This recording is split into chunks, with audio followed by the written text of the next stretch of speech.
আজ বাংলাদেশের বুকে এই প্রশিক্ষণ যুদ্ধ বিমানটি বিধ্বস্তের মাধ্যমে শুধুমাত্র আমরা একজন দক্ষ পাইলট হারাইনি, আমরা সেই সাথে হারিয়েছি আমাদের ভবিষ্যৎ প্রজন্মের।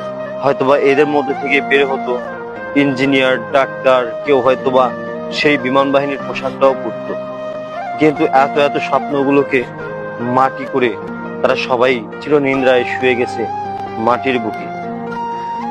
এখন কিন্তু বাংলাদেশের বিমান বাহিনীর লোকজন এসে প্রত্যেকটা পরিবারকে সান্ত্বনা দিবে এবং তাদেরকে বলবে, আপনারা ধৈর্যহারা হয়েন না, আমরাও আপনাদের শোকে সমবেদনা জানাচ্ছি। কিন্তু কতদিন এভাবে চলবে? আজ বাদে কাল তো আবার যেমন দুর্ঘটনা হবে না, তার কি গ্যারান্টি আছে?